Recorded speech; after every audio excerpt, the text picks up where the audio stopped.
husband was pulled over for speeding. The officer ran his license and then pulled me aside. "Ma'am, I need you to listen to me carefully. Do not go home. Get somewhere safe." I froze.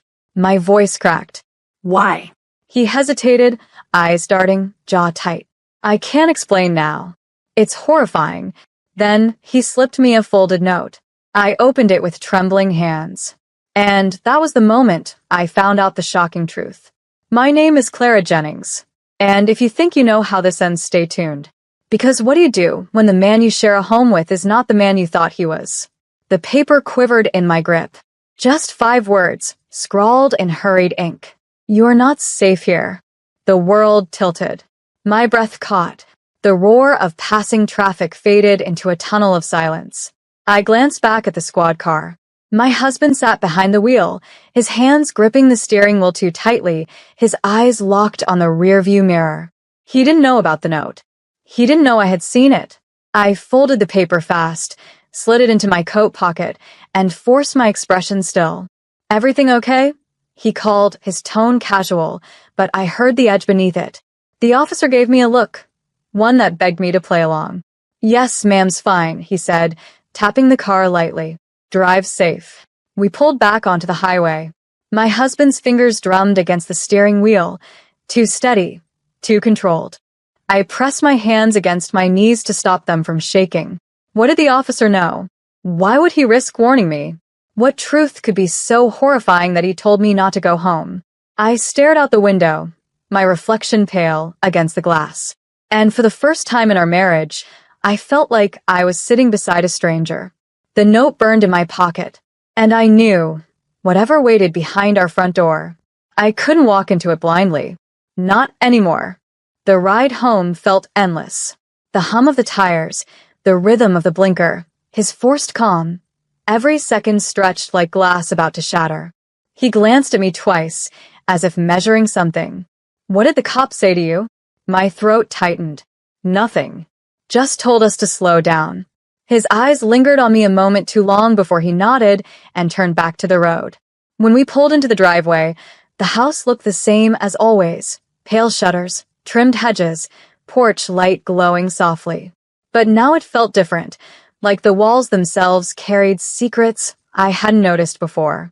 Inside, I went straight to the bathroom, locked the door, and unfolded the note again. "You are not safe here." The officer's words echoed, haunting. Why would he say that unless he had proof? Unless my husband was hiding something so dangerous the police couldn't say it out loud? I pulled out my phone with shaking fingers, scrolling through his messages when I heard it. Footsteps outside the bathroom door. "Clara?" His voice was low, careful. "You okay in there?" My heart hammered. Yeah. "Just washing up."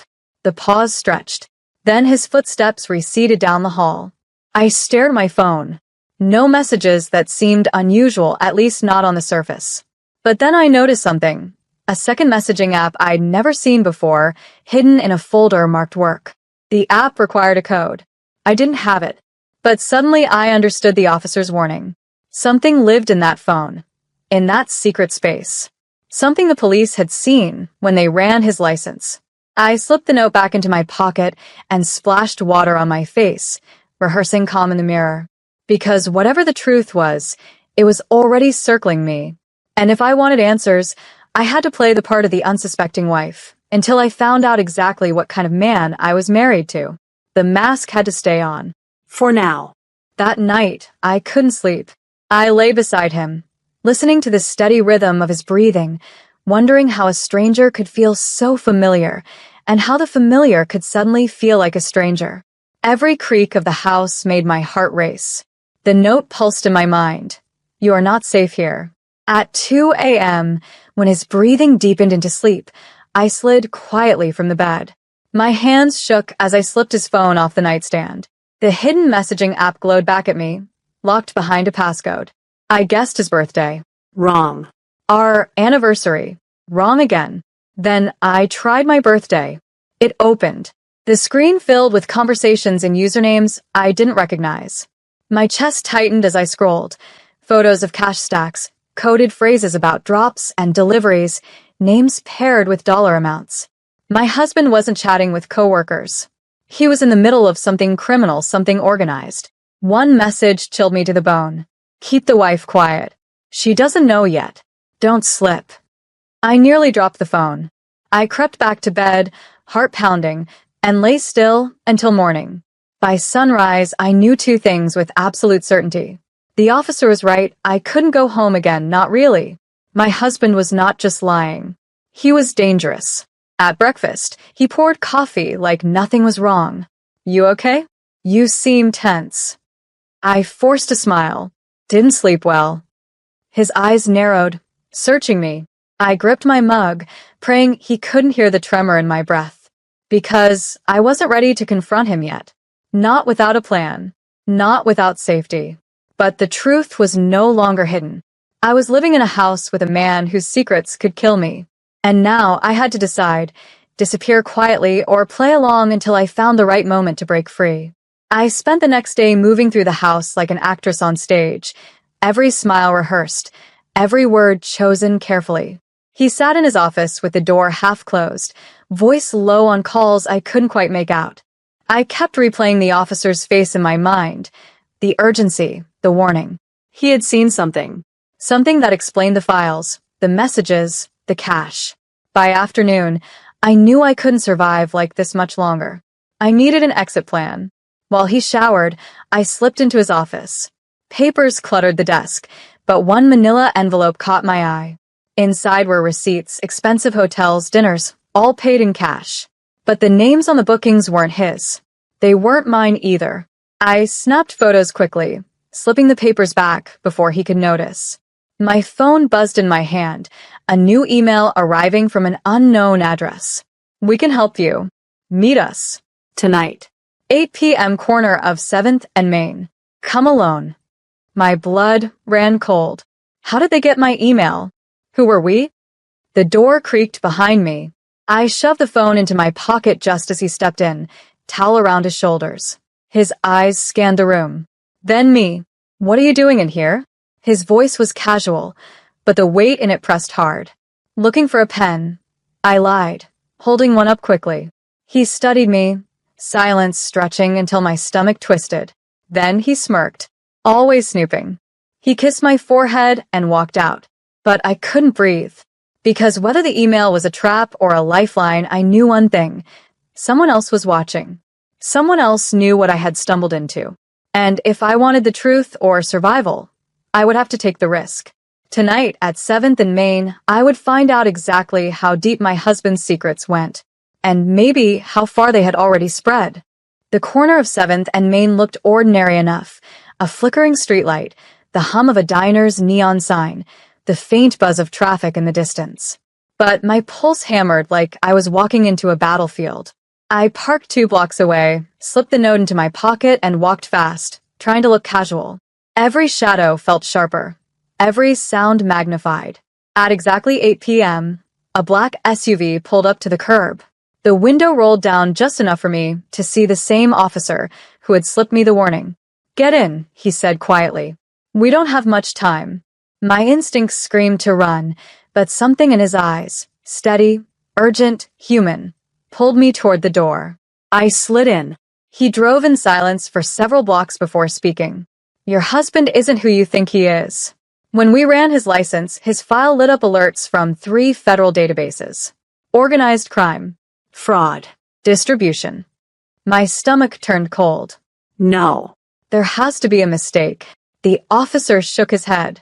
He's been under investigation for over a year. But last night we saw something new. Messages. Plans involving you. Me? My throat closed. He slid a folder across the seat. Inside were printouts, screenshots of the messages I had seen, but worse. Threads labeled with my name. Notes about accounts in my name, debts being stacked on my identity. And one line that made my blood run cold. If she finds out, she won't be a problem much longer. The SUV slowed. He pulled to the curb outside a small safe house. We can protect you, Clara. But you need to make a choice tonight. Go back to him and pretend, or stay hidden and help us bring him down. I clutched the folder, my heart shattering with every word I read. The man I had shared vows with had already written the blueprint of my betrayal. The officer's voice softened. It's your move now. But if you go back home, you may not get another chance. I stared at the folder, then at the dark sky above the safe house. And I knew my marriage was already over. The only question left was how to end it, quietly, or in the light of the entire world. I didn't sleep that night. The safe house room was quiet, but my mind roared with every lie I had swallowed, every touch I now questioned. The man I thought was my protector was plotting against me, and the world outside still saw us as the picture-perfect couple. By morning, the officer returned with coffee and a plan. We can build a case, he said, sliding the folder back toward me. But it will be stronger with your help. You've seen things. You've lived with him. You know what to look for. My hands trembled around the cup. And if he finds out, then the note I gave you will become prophecy, he said flatly. The weight of it crushed my chest, but underneath the fear, something else sparked, defiance. He had stolen my trust, my safety, my marriage. I would not let him steal my voice too. That afternoon, I agreed. We created a cover story. I'd go back home, act normal, but every document, every conversation, every suspicious movement, I'd quietly collect. When I stepped back through the front door, he looked up from the couch, remote in hand, smile too practiced. Everything okay? You were out late last night. I forced a laugh. Just errands. Lost track of time. His eyes searched mine, sharp and heavy. But after a beat, he nodded. You should have texted. I slipped into the kitchen, my pulse racing, and placed my purse down, careful to slide the small recording device deeper into its lining. The double life had begun. Every word became a performance. Every glance a test. And every night, when he slept, I whispered into the recorder, dates, times, locations, details he thought were invisible. I wasn't just surviving anymore. I was documenting, building, and with every secret I exposed, I moved one step closer to flipping the story. Because one day soon, he wouldn't be the man controlling the narrative. He'd be the headline. Days blurred into weeks. I perfected the role of loyal wife by day, while passing evidence to the officer at night. Bank statements, hidden receipts, snippets of conversations recorded when he thought I wasn't listening. Every file I handed over built the wall higher around him, a wall he didn't even know was closing in. But the danger sharpened. He grew suspicious. His eyes lingered on me longer. He checked my phone more often, asked pointed questions. Who are you texting? Where were you? One evening, I found him standing in the doorway, watching me cook. His voice was soft, too soft. Clara, you tell me if you were keeping secrets, wouldn't you? The knife in my hand stilled. I forced a smile. Of course. But his words confirmed what I already feared. He felt the shift. The officer called me the next day. We're close. A raid is coming. We just need one last piece, the ledger. We know he keeps it in the house. Find it, and this ends. That night, after he fell asleep, I crept into the basement. Boxes stacked high, dust clinging to everything. In the far corner, I found a locked metal case. My hands shook as I picked at the latch with a hairpin until it clicked. Inside, a black leather ledger. Pages filled with coded entries, dates, amounts, millions of dollars tracked. And in the margins, notes scribbled in his handwriting. I snapped photos quickly, heart racing, then slid it back into place. Upstairs, the floor creaked. My blood froze. Clara? His voice echoed down the stairwell. What are you doing? I shoved the box shut, sprinted up the steps, forcing my face into calm. Laundry, I said, holding up an empty basket. He stared, silent, his eyes cold. Then he nodded slowly and turned back toward the bedroom. But I knew. The mask was cracking. Time was running out. And soon, one of us wouldn't make it out of this house the same. You. The raid came at dawn. I was already awake, sitting at the edge of the bed, my heart pounding like thunder in my chest. He stirred beside me, muttering in his sleep, unaware of the storm about to tear through our walls. Then, pounding on the front door. Shouts. Police. Open up. He jolted upright, eyes wild, leaping from the bed. For one terrifying second, his gaze snapped to me. "What did you do?" I didn't answer. I didn't have to. The battering ram struck, and the front door splintered open. Armed officers stormed in, voices commanding, lights flashing. He fought, he shouted, he swore his innocence. But the evidence was already in their hands. My photos, my recordings, the ledger. I stood frozen in the hallway as they pulled him away in cuffs, his face twisted in disbelief, betrayal cutting deeper than steel. "Clara," he shouted, "you'll regret this." But I didn't move. I didn't flinch, because in that moment, I realized regret was the one thing I had finally left behind. As the sirens faded, the officer who had warned me that night stepped forward. He handed me a simple folder. Inside was a single sheet. "Witness protection intake, Clara Jennings." "Your choice," he said softly.